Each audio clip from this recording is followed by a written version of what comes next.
Hey everybody, welcome back to Your Welcome America.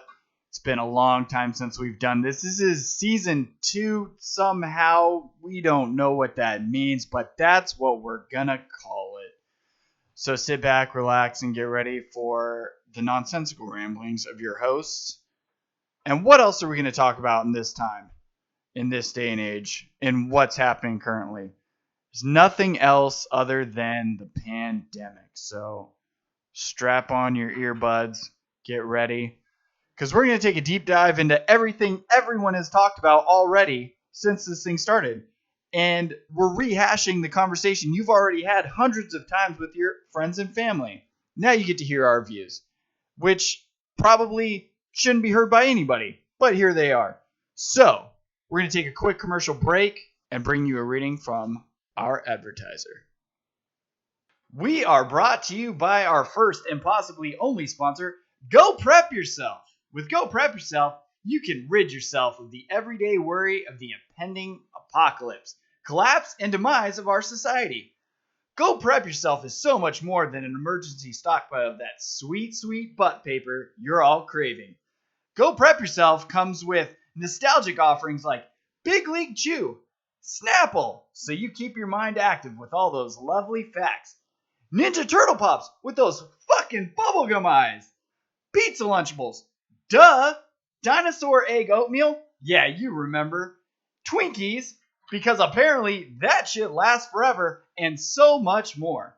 So the next time you decide to prepare for when the shit hits the fan, think, Go Prep Yourself. Go Prep Yourself. The thoughts and views in this advertisement do not necessarily reflect those of our hosts and should not be taken seriously, just like the thoughts and views of our hosts. How about that sponsor? God, they're good. Everybody, go prep yourself. All right, now that we got that out of the way, let's bring to you episode 1 of season 2. You're welcome, America.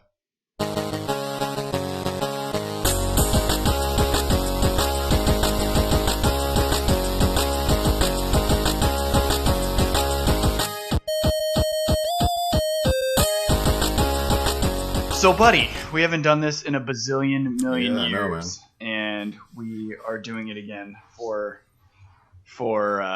basically one of our good pals. I was telling Madeline, I was like, me and Chris are basically just sitting down to record a podcast. I think I said the same thing to you, for our buddy to listen to, and that's about it.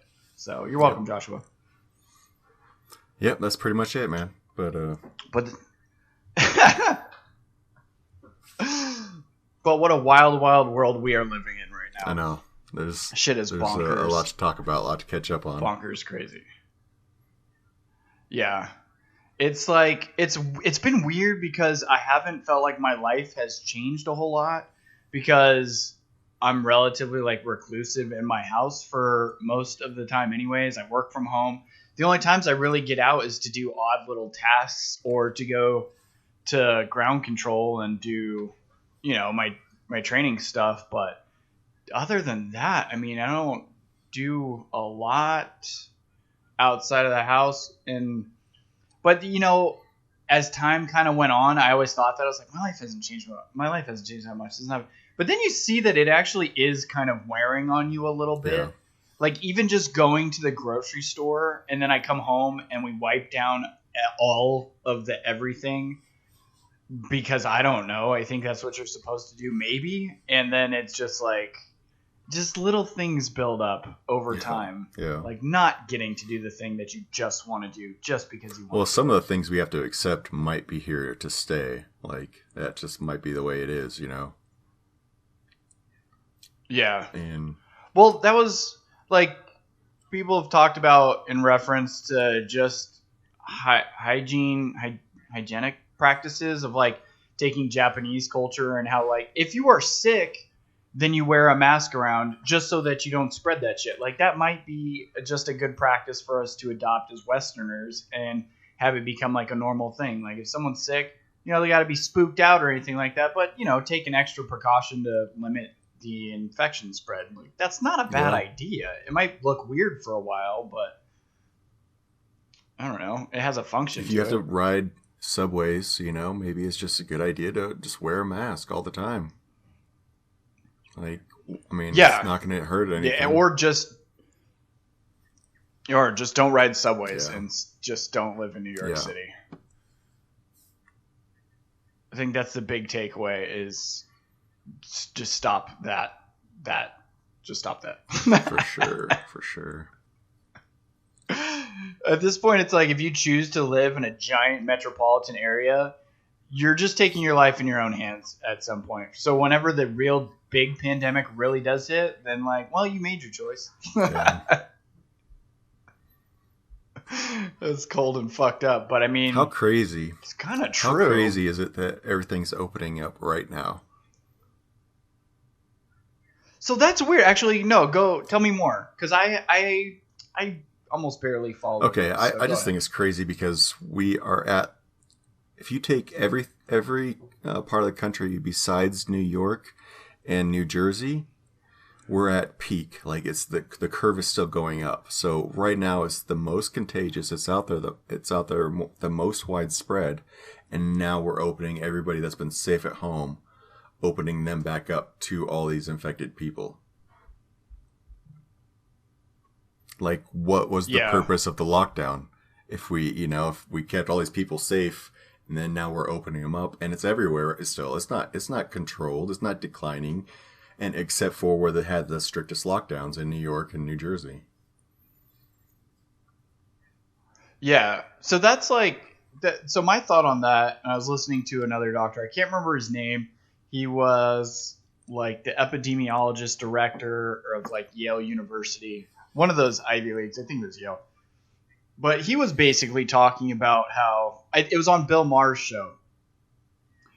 And it's like maybe 15 minutes, him talking with Bill. And he says, the issue with us flattening this curve and which is good to, decrease hospital overload in certain areas. That's the thing is like not every hospital is overrun with cases or was even while, everything was in flux. It's like major hotspots like fucking New York, obviously. Anyways, his point was we shelter in place, but that doesn't make the virus go away because we all do still interact in some way. Like I have to go to the grocery store. Dave's got to go to the grocery store.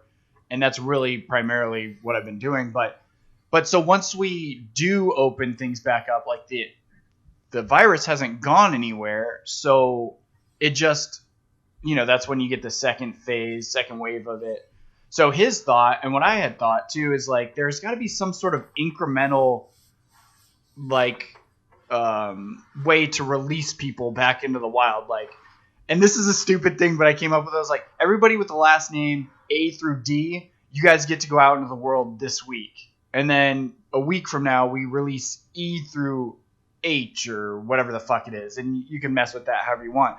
But you do have to, I think, slowly expose people to this. I think personally the people that are going to die from this are going to fucking die from it. I don't think, if you have some underlying issue that's going to make you be susceptible to this and it's going to fucking kill you, then it just is. But the issue is limiting hospitals being so overrun with sick people that people that can be saved will now not be saved because there's not a bed for them. So I think there's got to be a way to be like, okay, we have to have waves of people getting exposed to it, getting this shit, going to the hospital, getting saved, or fucking dying because it's just how life works. But I don't know. And he said that in not my terms. That I made a lot of, that was my opinion of things. But he said something along the lines of like, we have to have some sort of waves of exposure. Yeah. And I think we do. We have the different layers of essential workers. And I think those are, that's how you release people back into society is by like the importance of their profession, to whether it's to the economy or to essential services, things like that. I think, some of our fun activities should be sacrificed for a while until we get things more under control, until we have enough tests go around to test everybody, until we can test everybody for the antibodies to show whether they have immunity already, whether they've already been infected. I think that's the key. When we have enough tests, then we can, start to have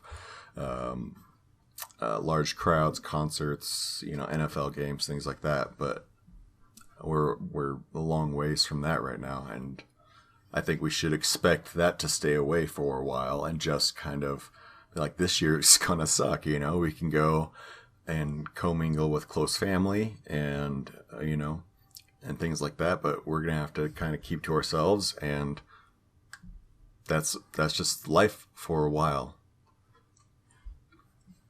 That's like my extracurricular activity is, going to boxing or kickboxing class, and to a little bit lesser extent jiu-jitsu. But I'm like, I don't know how that necessarily opens back up.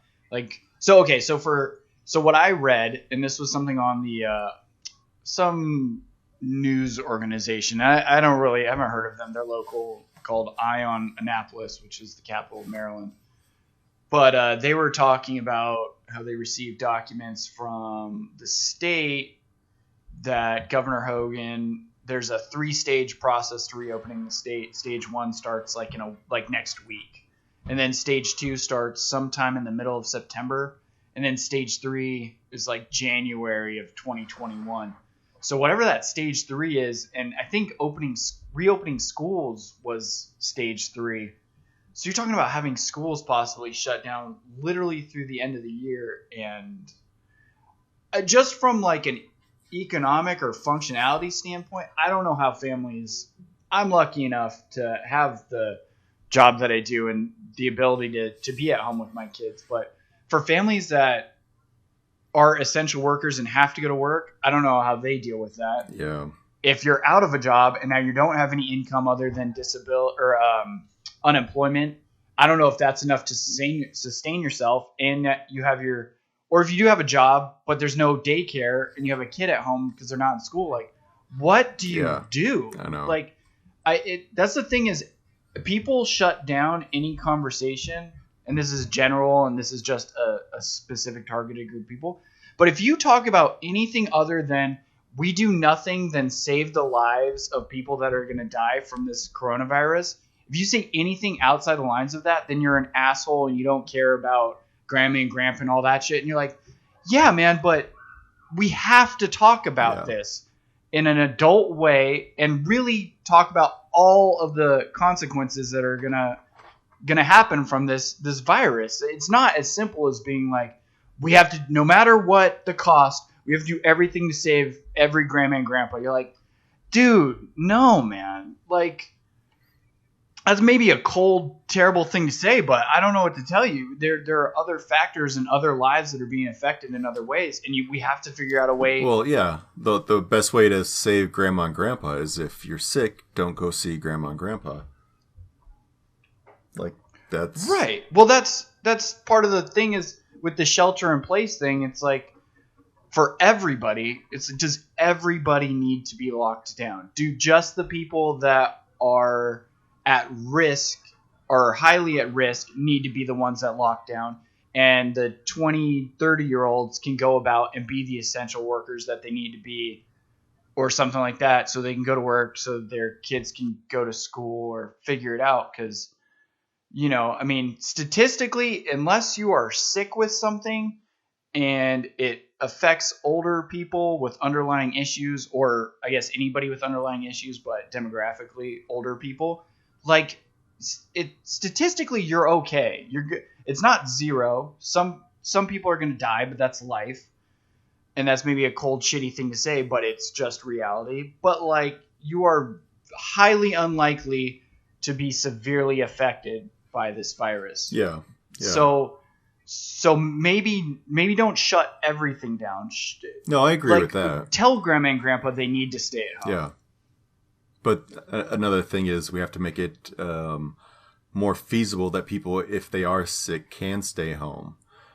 And because we have such a shitty, healthcare system, and we have such a shitty worker benefit system that a lot of people don't have very many sick days, if any at all, right now. And so they're going to be pressured into coming into work sick. Right. Or think if you got laid off, or you could possibly get laid off, and then you just lost your health insurance, and those bills don't go away. Like, I remember reading about that. you lose your job and now you got COVID and now you're on a ventilator and you're hospitalized and then you get this giant bill. That's true. And you're like, wait, whoa, what? So then it runs into, not only did you get sick, but because you lost your job because everything got shut down, and this is an infrastructure problem, then you don't have health insurance to cover the fact that you are sick, and it's just the whole thing that we're caught in, I think, is just a vicious cycle of just perpetuating a shitty system. Yeah. We're gonna have to change a lot of things about our everyday life, period, going forward. Yeah, I think one of my worries is that our memories are short term, and I do have this fear that everybody will be so eager at some point, because whatever your date is that this wears on you enough to where you're like, fuck it, everybody's going to hit that date. Maybe for some people it's 2 weeks, 3 months, a year and a half, but you're going to hit that date where you're like, look, enough is enough, man. And I worry that also comes with it this need or desire to return to this quote unquote normalcy that we had, this default, go back to the way things were. And I hope so bad that we do not do that. I hope that we get our freedoms back and we get back to like normal interactions. But God, I hope that the system that we have in place we don't go back to that. I'm actually kind of digging the mandatory masks and like seeing everybody with masks everywhere, because it's kind of apocalyptic, so it's just, I don't know. I like the vibe. It's fun to drive around and see it. That plays into the story. Yeah, man. Dude, I've been doing I didn't have a mask and they're so hard to find. I've been rocking one of Vinny's little bandanas that he has from 21 Pilots from the concert, and I've just been wearing that around everywhere, and it does. Like their whole last album was about a post-apocalyptic thing. And that's the bandana I have, so I was like, this is perfectly fitting right now. I love it so much. Yeah, I've been just wearing those ones you pull all the way over your face, and then you can just pull them down over your neck and then pull them up when you need them. They're like elastic things. Yeah, that's good. Though nobody at my work wears masks. Like, you see people just standing around in big groups, not wearing masks, touching everything. Like, I'm just like, oh my God. Yeah. But that's the thing is, from this, we should, because this is, so my thought on it is that we're lucky that this is not as devastating as it could be.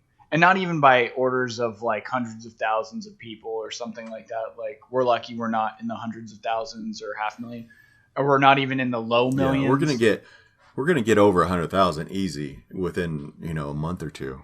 Oh yeah, yeah, and I would possibly debate that statistic, but even let's say even if 3 million people died, that's only 1% of the population, which is not a lot.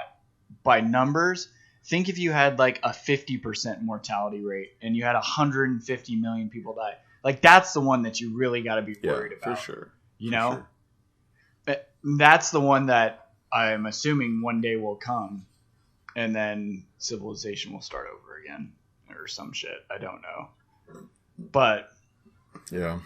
But this is the one where we got to take, hopefully this is just the wake up call that we need to take things more seriously. We need to change the way that we do stuff and just do our infrastructure and just... You know what the image I'm kind of getting right now, thinking about everything, is almost, and this is a really callous way to put it, but almost like a forest fire that like burns all the undergrowth and is kind of necessary to thin out things a little bit.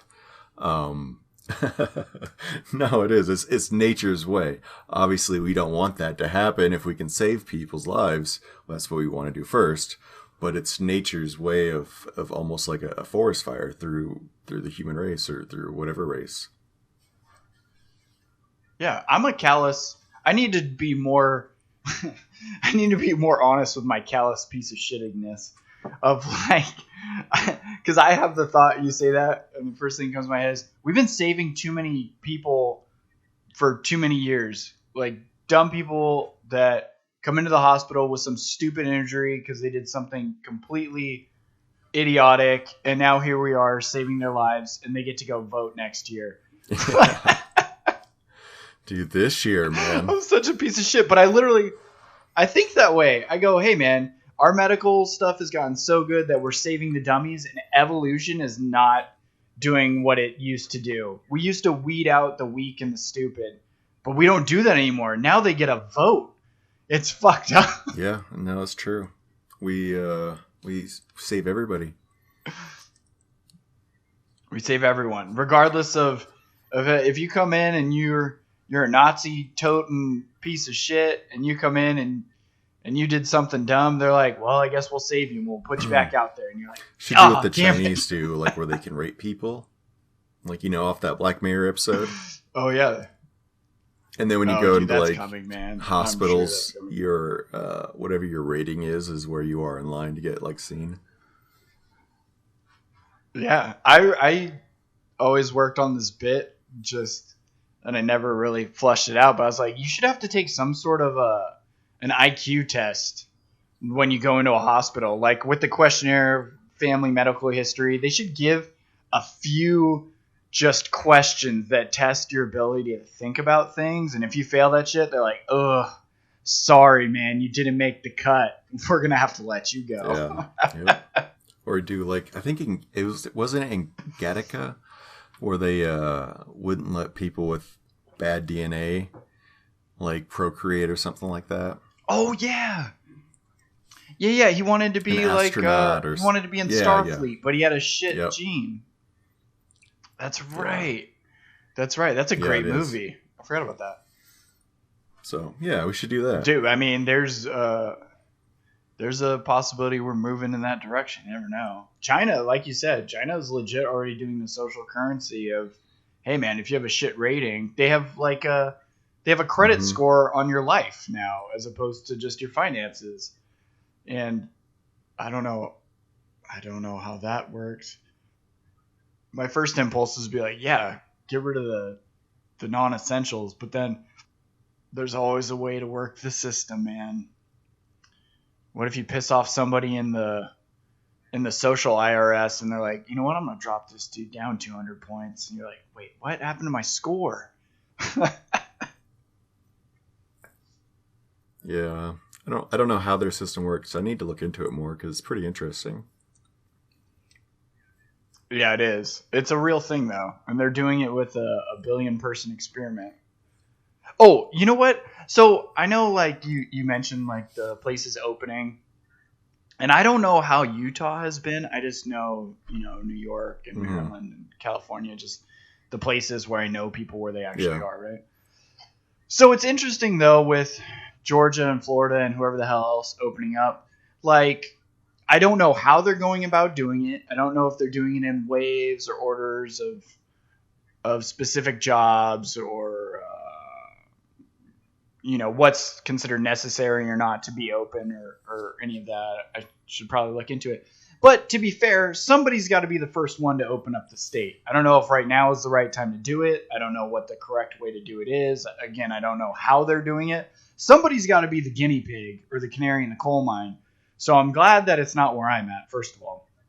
Because I'll talk all this shit on how I don't think this virus is nearly as deadly as anybody actually says, and I would stand by that. But at the same time, me having children, I also am okay with being more cautious than, cowboy about it. So I think it's interesting, and we should get some good data out of Georgia, Florida, and Texas, and whoever the hell else about how this actually affects people or the state when they go back to somewhat functioning regularly, again, to whatever extent it is. So, over the next 2-3 weeks, it'll give good data for the rest of us to be like, okay, everybody died, or okay, it wasn't that bad, or whatever in between. But, Yeah, no, there'll be a lot of data, obviously, that comes out of it. But you remember, we had like 8 states that didn't actually formally shut down. including Utah, where I'm at. They didn't actually shut down. Like, I kept working the whole time. They Oh, see, I didn't know if that was a your job thing or a statewide thing. So what did they do in Utah? So they then? did a stay-at-home directive, and it's different than a stay-at-home order. It's not like you can't get fined for going out, and people were still going out. The only thing they did was they closed like barber shops and restaurants, basically, and schools. They shut the schools down. So they did mandate some things. That's right, because school's out. That's right. But I mean, you go out and you still see people out everywhere without masks in groups. There was less people out because a lot of people were staying home more often and weren't going, shopping for clothes and things like that. Right. So the issue with that becomes that's interesting, because part of me would say, hey, leave it up to the individual, put all the information out there, have not a directive, but like you said, in Utah they have or maybe a recommendation or to possibly shelter in place, but it's not mandatory. So that's what I would say is, look, if somebody wants to go out and be like, this is bullshit, and go commingle with the other people that go, this is bullshit, and they want to do that, like, I don't necessarily see an issue with that. I haven't fleshed out in my mind all of the repercussions from that, like hospitals and how that affects us as taxpayers and blah, blah, blah, and all that shit. But if you want to stay in place and all the other people want to go out, like, I don't see why that's so bad. If I'm like, hey, I'm going to stay at home and people are going out and bowling together, I don't see how that personally affects me, because I'm not going to the bowling alley if I don't want to. No matter what, I'm going to go to the grocery store. Yeah. No, I mean, basically, I agree with that completely. I just, again, it comes down to, like, if society's open and you get sick, and you have to make the choice, do I hide this and try and hope it's not COVID and go to work so I can make money so I can eat? Or do I say something and lose my job, or, just go without pay at least? And that's the decision we have to give people an answer for that situation. Yeah, that's interesting, because that's true. And adequate testing is part of that too, so that people can get tested right away and know. And that's got to be so far off. You're talking about 360 plus million tests for people. I don't know. I guess maybe babies and little kids don't count or something. I don't fucking know. But that we've got to be so far off from that kind of production numbers. I remember somebody like what's his name? They got, I don't know. The last thing I heard, somebody got like 1 million tests from China, or like 800,000 tests from China. Like, whoa, we got this stockpile. You're like, bro, that's a drop in the bucket. Yeah. You haven't even reached 1% of the population. That's a medium-sized city. Like, we're not even close. Yeah. You're not even close. Yep. I don't know. I go back and forth between being like, well, let's just keep hunkering down. Again, because I'm lucky and privileged enough to have the job that I have where I'm not personally affected, and I can continue on living my life pretty adequately, or completely adequately, without being affected by all of it. So it's easy for me to be like, yeah, let's all just hunker down. But dude, if I was somebody that they were like, hey, you have to hunker down, I'm like, where'd my money go? And I get furloughed or laid off or whatever, and I have a mortgage, or this is another thing I was thinking of. Somebody said to me, or people are talking about, like, they should just discontinue paying rent to landlords. And there was kind of like an air of, and like I've seen it on social media, which is not a great barometer of things, but like basically like a fuck landlords kind of thing. Like, they'll be all right. Dude, I've been a landlord. Yeah. Like, I don't have, I'm not a rich person that has money laying around to pay for I have a house so that you can rent it, so that you can help pay my mortgage for me, which I don't know if that's a good or bad thing, but whatever, it is what it is. But like, if you go 3 months without paying me rent, that means I'm out 3 months of my mortgage on top of where I'm currently living as well. that money is not just laying around. And I don't know what the statistics are on super wealthy people owning all of the rentals, or people like me or you that just happen to have a rental home because it's feasible. But like, that money still has to go somewhere or come from somewhere. And so now I'm stuck, or the government artificially prints money, and then where does that come from? And I worry about that too. Like with the stimulus, we have to do something, to some extent, but I worry about our kids being saddled with $2 trillion worth of money that who knows when they're going to print more, or when this happens and they print more. No, I agree. And it's like, it's just but this is where I get this is why, thank God you do good at dealing with me and rattling off all of my my ideas and stuff. Because in some circles, if you even broach that idea, people will be like, "Fuck you, man! Why are we even talking about this? Lives are going to be lost." Yeah. And I'm like, bro, but there's more to it than just that. Yeah, there's a sweet spot in between, like, saving lives and saving the economy, and I think we need to just have the right combination of, rules, guidance in place, because right now it seems like everybody's kind of doing their own thing and nobody knows what the fuck they're actually mandated to do or supposed to do. We're all on different pages. And, each city, as they have their waves and then they see declines, obviously should be kind of left to guide themselves, but there should be like at least a backdrop of guidance, and there's nothing out there right now. So it's just kind of a wild west of reopening. That's my big problem with it. Yeah, no, expand on that a little bit more, because I know what you're saying, but I want you to Okay, so like the CDC, they have their own like set of guidance for that they kind of put out for reopening, but the White House won't put that out. So the White House has put out no guidance to the states for the reopening, and so the way Georgia is reopening, they're operating on one set of metrics and their own interests. The way Florida is reopening, the way Utah is reopening, they're all doing it their own way. And there's not a system in place between states to kind of collaborate and monitor their own and share the metrics between each other. So we're going to have bigger flare-ups in all these states.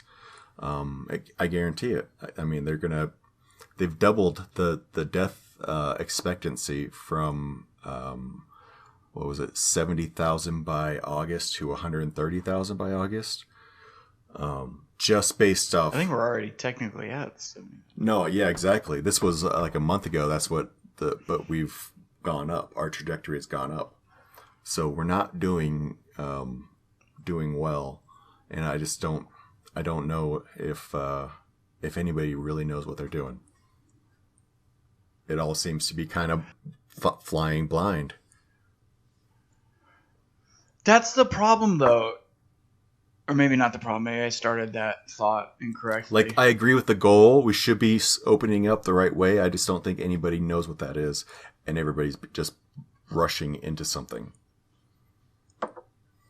That's a tough thing, though, because the way that everybody's getting information from like the highest levels, I would assume, is to some extent it's like guesswork, because they have ideas with how things work, or and it's just ever evolving. Like at some point it's like, oh, this only stays on surfaces for 3 hours depending on the surface. Oh, well, it looks like it's more like 8 hours. Oh, now it could be airborne for like, I don't know, who the hell knows, like weeks or something like that, or 3 days. And then you're asymptomatic, but you're only contagious for a few days. And now it's like you're contagious for 2 weeks or something. Yeah. So part of the issue is if people are making decisions at the highest levels of authority based on changing information. And to be honest, like, that's a tough, I do feel for them. That's an extremely difficult position to be in, where you say, okay, we're here now, and this is the information I'm being given, And we're not even sure if this is necessarily 100% accurate. Yeah. But you got to go with like, that. And then it changes. I think you have to be smart enough to hold two ideas in your mind at the same time. As in, this information could change. And, at the time they gave it to us, this was the best information. So we're going to do that. And when the changes come, I don't think it's fair or mature in thinking to attack them for, you didn't have it perfectly right the first time. And I think a lot of people do that for their own sort of point of view advantage. But yeah, no, I totally agree. Our bar is too low for what we expect from each other. Well, yeah. But I think we get to a point too where I kind of like the cold realization once in a while where we go, oh, the people in charge are just us, but they just happen to be the people in charge. Like they're not this magical elite that have all the answers or honestly even know what the fuck they're doing to some extent. Like everybody's just winging it. I love, this is so dumb because I've repeated it so many times, but now I'll do it here. I loved this quote I saw or whatever on social media that was like, the one thing that this has taught everybody is that every household is living paycheck to paycheck, every business is living month to month, and every corporation is living bailout to bailout. Yeah, I saw that. That was pretty accurate. But I was like, it's so true, man. It's like everybody shits on the poorest people and go, hey, stop going to Starbucks every day and save your pennies, you dumbass. Yeah. So when you do lose your job, you have a rainy day fund. And you're like, yeah, but all the people that are telling us that literally need to be bailed out by the government, or they need a loan from the government, or their business is going to fail if they close for a month. Yeah. So shut the fuck up and sit down. No, it's the hypocrisy is crazy. And I never realized I just never realized that rich people, businesses were that, in their own way, that paycheck to paycheck, to where if they, their business shut down, they'd be done in a few months. I always thought that too. I always thought Apple's probably one of the few that are like, no, we're good because we've been hoarding $100 billion worth of cash in the safe, so it's all good.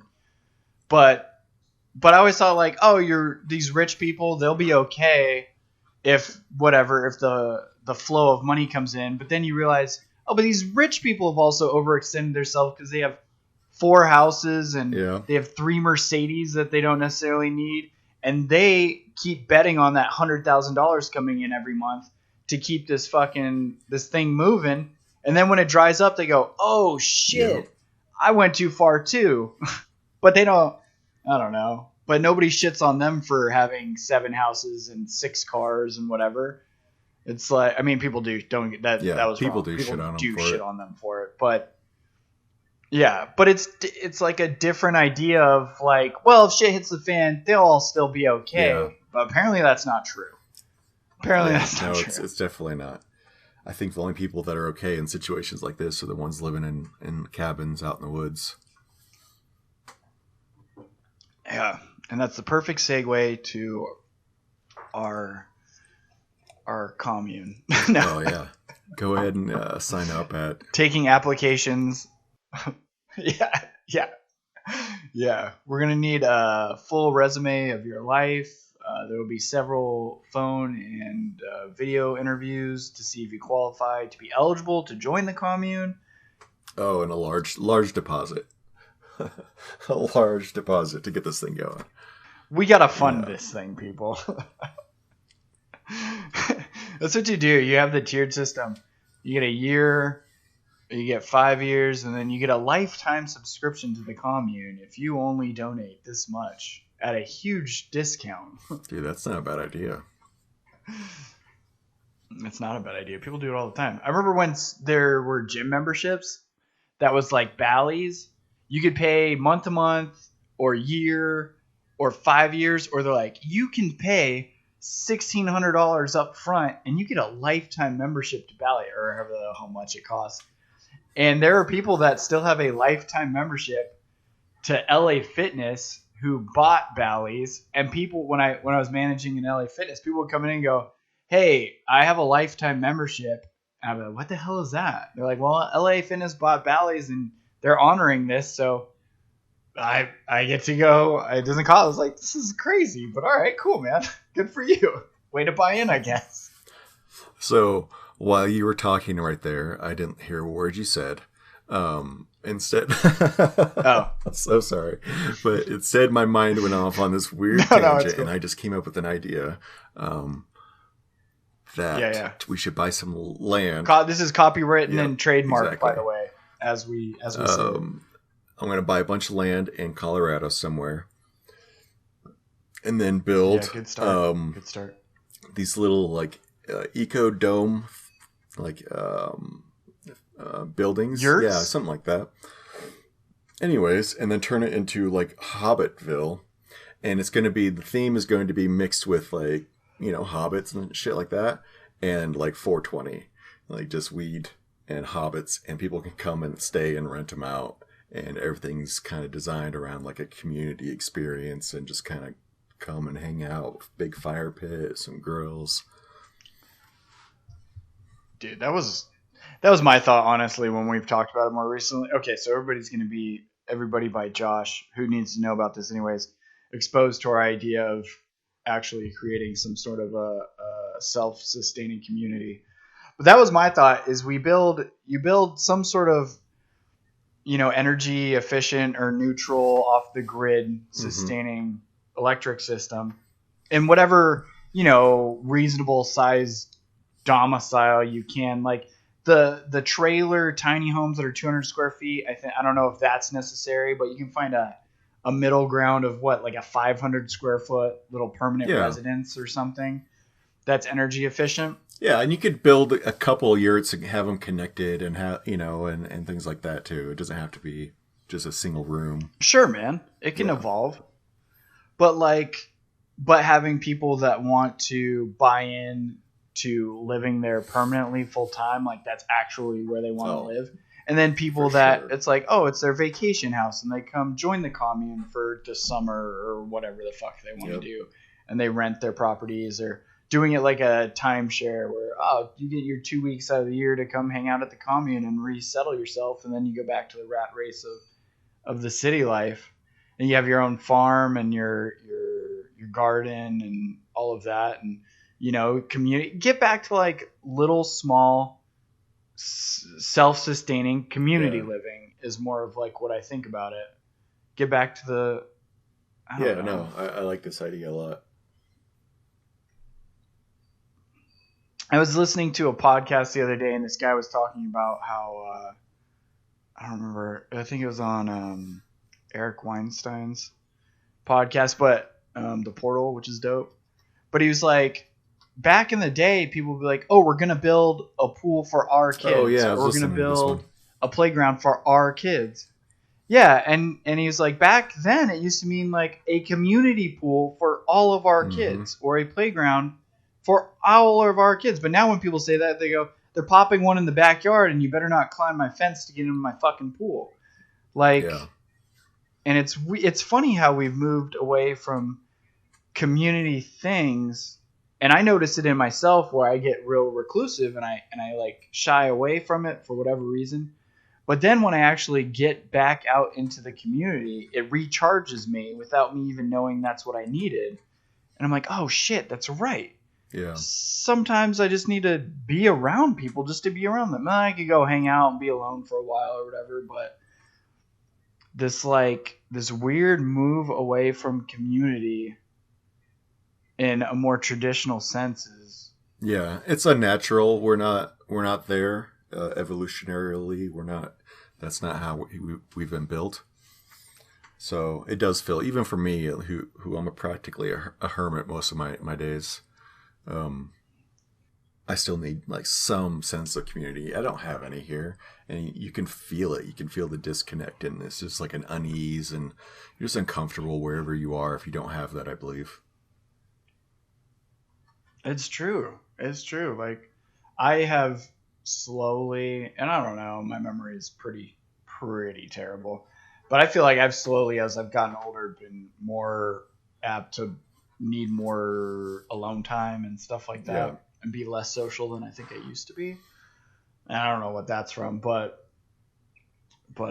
yeah, it's this weird thing where then when you don't have it and you miss it, without even without me even necessarily recognizing that the issue is that I've been too closed off from other people, once I accidentally or I go to that class that I just happen to be going to, it's like, oh shit, this was missing from my life. Like, damn it. What? Oh, and if only you could just, and even not, besides that, like having people, this is a stupid thing, right?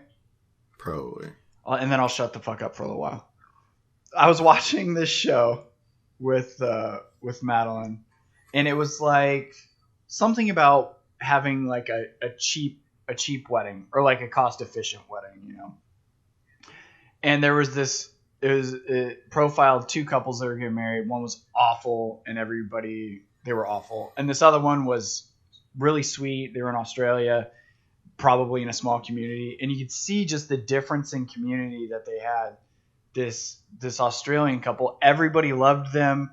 Their wedding got rained out, so they needed to move it to somewhere else, and who knows how much of this is production and blah blah blah.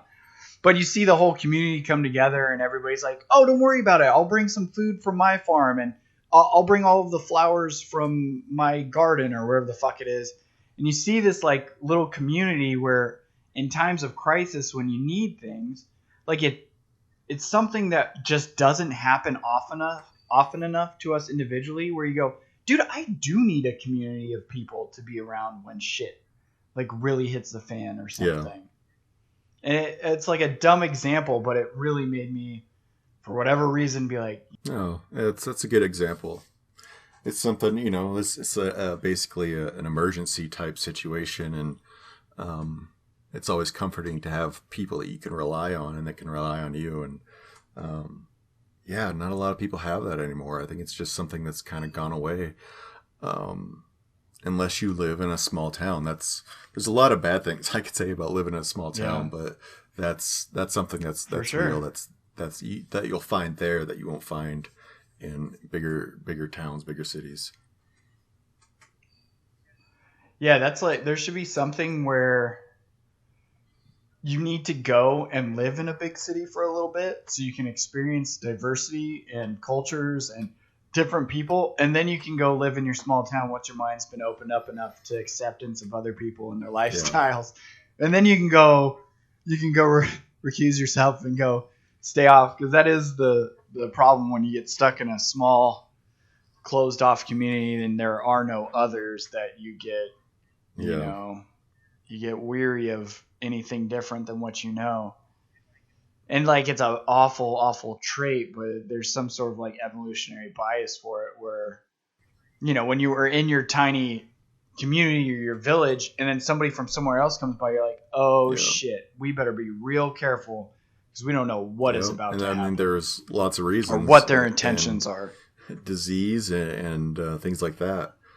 That's one of the reasons that we were so wary of strangers.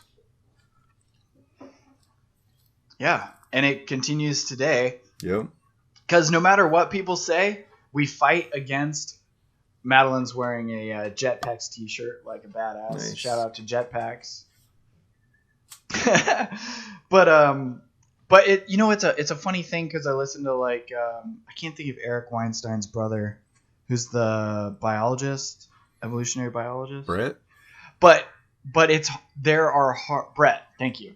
There are hard truths to biology and evolution that people just, and not saying that you shouldn't fight against those urges, which we all should, but even acknowledging the underlying fact that they exist embedded in your DNA. Like, you should at least be able to talk about that, acknowledge it, and then move from there. Yeah. Like, I don't even know how you correct or adapt for things if you're not willing to acknowledge like a hard truth, even though it's uncomfortable. Yeah. Yeah. I mean, we have a lizard brain. We're wired in in certain ways. I think it's helpful, it's useful, it's freeing to understand why you feel a certain way when you do. Anyway, I at least find it comforting to kind of be able to connect the dots a little bit and be like, okay, this is just happening. This is natural, like calm down or whatever the situation may be. Yeah. No, I agree. Like it is a good and a benefit of a thing. Because like, what if you didn't have that and you just go, well, it just is what it is, or you don't think about where that might stem from, or maybe it's just because of the way our brains work. But it is a benefit for me to be like, oh shit, okay, I'm reacting this way because possibly this is there or whatever, and now I can acknowledge it, account for it. I think too many people get away with easy excuses like, I just have a bad temper. That's just the way I am. Don't piss me off because I explode. That's not okay. Like, like that used to be like a really kind of common thing you would hear people say about themselves. And we're moving away from accepting that as much, but you still have those people. As I have found out recently, I had to work with somebody kind of like that, and it was an eye-opener because it had been a while. Being in the military and stuff, it kind of limits who you're around to a point. Yeah, I had that exact experience a week ago where I was talking to somebody and they go, well, they know that when I'm paraphrasing terribly, but the gist was they know that when I get angry, I act this certain way, and they know that. And I was like, yeah, but how does that absolve you of your responsibility to act differently? Yeah. I don't understand. What do you wait? Is that their punishment? They know that when I get mad, and this, this is made up. This isn't the situation I'm talking about. But when I get mad, I hit. Like, well, you can't do that just because I know that that's your tendency doesn't allow you to just do that. Or even if when I get mad, I scream at people. You can't do that at work. You can't just start screaming at your coworkers. No, unless you're an E7 or above, I guess. That somehow gives you the power to do that. Probably because it's a really good idea. That's why they do it. I've thought about that too more recently about military stuff, because I think I'm far enough removed from it now where it seems like an abstract idea that I used to do that. But it is true that we get exposed to a lot of varying individuals from different circumstances and cultures and all of that. And you either learn to adapt or you don't. And there are repercussions for you not adapting to that, both from people above you or just like internally. Like, you have to be able to cooperate with a number of different types of personalities and individuals. And if you're from a place that doesn't have that at all, then you're at least exposed to it and they become humanized of like, oh, this person, I had a totally different idea of what this kind of an individual would be. And you're like, oh shit, they're a human just like me. No shit, huh? But it's crazy that sometimes you have to actually be in the presence of it to be able to understand that on a real level. Yeah. Yeah, I was just thinking actually about my former coworker who just told me that he was a Nazi, I don't know, within the last couple months. Yeah, names. That's right. Anyways, and how shocked I was. That he would go the other way. Like most people that join the military that have kind of a small worldview, I'll say, euphemistically. And that's what he came in with, and he kind of just went with it and just got worse and worse and worse. And I was shocked. He's tried to call me a couple times since, and I can't even answer the phone. Yeah, I'm not gonna. I don't know what to say. So, no, I don't blame you. You can't just tiptoe around the fact that there's this giant elephant-sized brontosaurus in the room. Yeah. And you can't entertain it and be like, well, I'll just be friendly to you because I'll be friendly to you. But do you remember that guy on Joe Rogan that was converting KKK. I was the first person I was just thinking of. And so that's kind of what's the been blues jazz musician. That's kind of what's been bouncing around in the back of my mind is like, what would he do? You know, he would talk to him why and try and like, not shut him off from a conversation, but maybe through conversation make him see, without being preachy or judgmental. I don't know if it's in me yet, and so I'm kind of just pushing it off and trying to wrap my mind around it a little bit. Yeah. And to be fair, you might not even be the vessel for that for him specifically, or you might not be the right person. I don't know, even ethnically. You know what I mean? He might be like, "Wow, this fucking white guy telling me like he just doesn't understand" or something like that. But that was one of the dude. Oh my god! Everybody should have to listen to that podcast and listen to it over and over again. I should listen to it again. I've only listened once, but that was just the most perfect example of how shouting down an individual with opposing ideas of yours does not work at all. They become more entrenched, and how actually listening and communicating with somebody at like an honest level is what gets someone to possibly change their mind if there's even an opportunity at all. I kind of have a filter. Like if somebody is shouting something, my instinct is to just immediately just turn it off. Like I don't believe where they're coming from. It usually feels fake and kind of like manufactured rage. And I just don't want to hear shouting people. I want to hear people talking. And so I kind of just instantly just naturally shut that out of my mind. I can't entertain it. I don't want to listen to shouting. Not at all. That's awful. And that's the thing is it's funny that we divorce ourselves from who we are as people from the fact that we so you would never be like, hey, it's a good idea to convince your kid to do something by just screaming into their face. Yeah. You know what I mean? Like, I think there would be very few people that go, hey, that's a good idea. But as soon as you reach some point of adolescence or whatever, people go, nah, it doesn't matter anymore. That rule goes out the window. It's an adult now. Let me just eviscerate this person with my words. And it's cool because they disagree with me. Yeah, exactly. Yeah.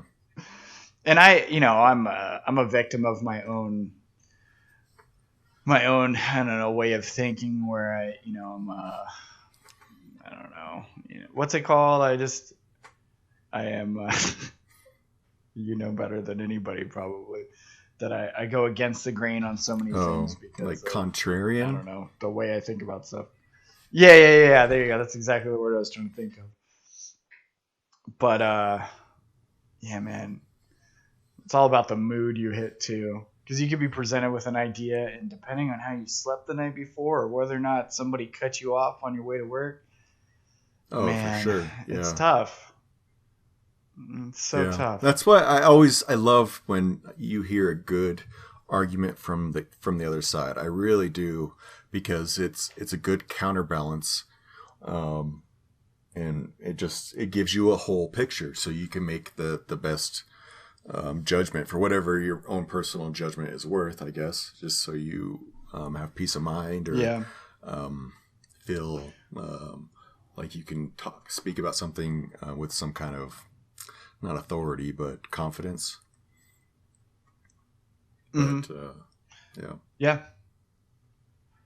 I know I find myself sometimes, probably too often, being in a position of being my contrarian-minded self to be like, okay, I'm going to poke holes in somebody else's logic while they're telling me. And it doesn't necessarily mean that I'm wrong or it doesn't matter. That's, I guess, besides the point. But I'm not acting in true faith to the conversation, because no matter what you're going to say, I'm going to try to poke holes in it. And there might be real holes, but I'm missing the point of the fucking conversation in the first place. I'm not going into it of being like, yeah, okay, what you're saying is valid and blah, blah, blah. And I can just expand on that. Or like it's a good practice to when you're having a conversation with somebody. I've tried to do it a few times during this one to be like, hey, tell me more, or keep talking, or something like that, instead of me being like, you said a thing, now I have to rebut or agree. Yeah. Like, just let somebody keep getting the words out, and they'll get down to this place where they're more in depth as to what they're saying, or even they're discovering it themselves because now they have to think and process more or something like that. No, that's a really good skill to develop. I don't think I have that. I suffer from a very strong lack of interest in a lot of little things. So I don't really focus on them. I'm kind of lost in my own mind a lot of times, and I don't take the time to sit back and look at the conversation from a bigger picture and kind of navigate it more skillfully. I tend to just get more absorbed in the moment. But it's definitely a good skill to have. That's a tough thing. Yeah, like Weinstein, the Portal, I've noticed him or his guest literally just saying, tell me more. Yeah. And they'll go off on a whole rant. Somebody will just sit there and just go, tell me more. And it's not even like well, I already told you. The person automatically triggers into to just going and expanding on their ideas, which is a tough. You know what one of my tough things is? If you say something, I'll start processing it in my mind and trying to figure out either what's valid or not valid, or how I feel about that, or whatever. And I've already left the conversation to some extent because I get too lost on a rabbit hole of this one little thing. No, I mean, we all have that like kind of bullshit filter that we always have on, especially when we're talking about politics or world issues or, things like this. We're always going to have our kind of defenses up to a point because people disagree so wildly on things, and you can get kind of caught in a trap, and you just feel like you're walking on eggshells when you're talking about these things. But that's another tough thing, is like not like, okay, me, dude, I am so lucky that I have you who puts up with my bullshit, and few other people. Your bullshit's pretty light, to be fair. But it's like, but the nice thing is, like, with you, Madeline, maybe a few other people, like I for the most part know that in good faith I can tell you what I'm thinking, even if like an hour later we've done podcasts where I've explored an idea. I go, well, what about this? Well, maybe we should do this. And then literally 3 days later I'll be like, yeah, I don't know what that was a terrible idea, blah blah blah. But at least I have somebody who I know isn't going to go, you stupid piece of shit, blah, blah, blah. How could you even have this thought or idea? Like, you need to allow people to have thoughts and ideas and, like, explore them. And that's where it's like, hey, I might go, I have this idea and blah, blah, blah. And both of you might go, that's a terrible idea. But you'll let me say it without just damning me. Yeah. In that moment, or for like eternity, like writing me off as a stupid person that has stupid ideas. It's like, no, let me get the stupid ones out of the way. Let me generate all of the ideas. We'll move the stupid ones out of the way. And hopefully, since I've generated enough ideas, there are a few good ones in there. Yeah. You know what I mean? I mean, it's such a simple principle in life that we're taught from the time we're kids, like when you learn how to brainstorm in school, and the teacher stands up there on the chalkboard or the whiteboard. There are no wrong answers. And you have to be able to realize that that's what a conversation is. It's like, it's something you're working through together. And it's just a big thought bubble on certain ideas, and you're exploring different avenues, and some of them hit dead ends, and some of them go to unique, interesting places. And I think that's the only mature way to look at a conversation, especially when you're talking about important, deep things that can be seen from so many different angles. Yeah, I mean, honestly, that's like, I hope that we continue to do this. Whatever regular basis we can, that's realistic. Yeah. But I appreciate these conversations so much because they're good conversations. You let me say some wacky shit, bro. You let me say some wacky ass shit. Well, whatever happens, I feel like we get a good, like a new angle on a point of view at least, and it's good for growth. It's just good for personal growth. Yeah, it is. So. I think that it's really important, just always, and I appreciate it very much, and it's something that I enjoy doing too. However way my brain or all of our brains work, but I need to like vocalize stuff a lot. I can't sit and spin ideas in my head, and I do all the time. But like, I need to be able to like, hey, is this stupid? I thought this thing. Yeah. I don't know if I'm even 2% correct in this at all. So you let me know, and then we'll do feedback loop, and that's how I will get to the place of like, okay, I don't know, and then you have to be able to be like, well, we just disagree. You'd be like, okay, that's cool. I don't know. We'll figure it out. One thing we didn't talk about this time that next time I'm hoping is talk about like media, news sources, verifying things. And that video of that crazy chick. Plandemic? Yeah. So we'll have to talk about that soon. Yeah, we'll do it again. And I wanted to talk about... this is stupid because probably nobody wants to hear it, but like a workout stuff since all of this has happened, which is its own thing. But yeah, the media source thing is that's a trigger warning for me for anything. I default to not believing anyone, anytime, anywhere. Like if you tell me something and you go, Vince, this blah blah blah blah blah, I'll be like, I believe that you were reporting accurate information to me. But I don't know that I trust the person that reported the information to you. Yeah, for sure. I know, and I get that. But yeah, we'll talk about that next time because it's a big subject, and I think it's a lot of people are kind of frustrated in the same way at the difficulty of getting pure news. Yeah. Let's end on this note, and we'll pick that back up because that's something I know we could easily talk about definitely. Forever. I could do it for all time, and I can rip on all media sources with almost no basis in fact, but I'll still do it. So, buddy, thank you so much. I needed this so bad, and I appreciate it. And anybody that listened, fuck yeah, thank you. And we'll do this again. We'll do this again soon, man. Right. Let's do it. Yep, later.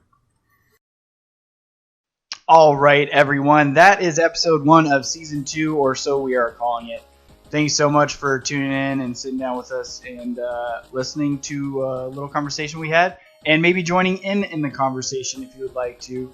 Go ahead and comment on anything. Let us know that you agree, disagree, think we're stupid or otherwise, and we'll definitely appreciate having this conversation again with all of you. We're going to hopefully be bringing episodes to you semi-regularly. I don't know. It's not going to be a fixed thing. Whenever we get the chance and we're lucky enough to sit down and have these conversations with each other, we will definitely share it. So until next time, this is me saying goodbye, and please be good to each other. See you, everyone.